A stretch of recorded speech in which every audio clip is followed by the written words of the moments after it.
राधे राधे। आप सभी का हमारे चैनल में स्वागत है। भगवान श्री कृष्ण ने गीता में बताया है, क्रोध से मनुष्य में अहंकार आ जाता है और मनुष्य अपनी बुद्धि का विनाश कर देता है। क्रोध में जब मनुष्य की बुद्धि काम नहीं करती है तो मनुष्य के अंदर सही और गलत को समझने की क्षमता ही नष्ट हो जाती है और वहीं से मनुष्य का पतन शुरू हो जाता है। इसलिए सभी मनुष्यों को अपने क्रोध पर काबू होना चाहिए। मनुष्य क्रोध में आकर कई बार ऐसा काम करता है जिससे उसे बाद में बहुत बड़ी कठिनाई का सामना करना पड़ता है। फिर जब मनुष्य क्रोध पर काबू नहीं कर पाता तो गलत कदम उठा बैठता है, क्योंकि मनुष्य के क्रोध के कारण मस्तिष्क साथ ही नहीं देता और मनुष्य सही और गलत का उचित निर्णय ही नहीं कर पाता। इसलिए हमेशा मनुष्य को क्रोध को काबू में रखना चाहिए और मन को शांत रखना चाहिए। श्री कृष्ण ने कहा है, मनुष्य अपने कर्मों के बंधनों से बंधा हुआ है। वह अपने अच्छे बुरे कर्मों से भाग नहीं सकता है और ना ही त्याग कर सकता है।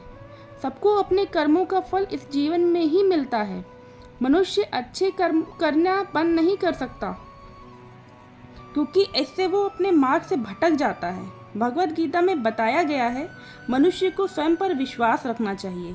जो मनुष्य स्वयं पर विश्वास करते हैं वह हमेशा सफल होते हैं। जो व्यक्ति कर्म नहीं करते हैं, बस कर्म के फल के बारे में सोचते रहते हैं, उनके लिए गीता में बताया गया है, मनुष्य को कर्म को करते रहना चाहिए। यह नहीं सोचना चाहिए कि इसका क्या परिणाम होगा, क्योंकि कर्म का फल सबको मिलता है। इसलिए बिना किसी चिंता के अच्छे कर्म करते रहने चाहिए। मनुष्य को अपने जीवन में सुख और दुख दोनों ही प्राप्त होते हैं। मनुष्य सुख की स्थिति में तो बहुत प्रसन्न होते हैं और दुख की स्थिति में निराश हो जाते हैं। हर मनुष्य को सुख और दुख दोनों ही स्थिति में स्वयं पर संयम रखना चाहिए। जो मनुष्य अपने मन को काबू कर लेता है वह जीवन की हर परिस्थिति को संभाल लेता है।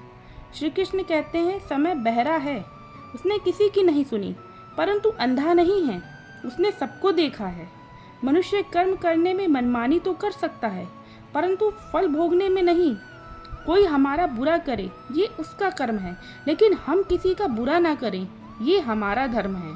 सहने वाला जब अत्याचार सह कर भी मुस्कुराता रहता है तो उस इंसान का बदला स्वयं भगवान ही लेते हैं।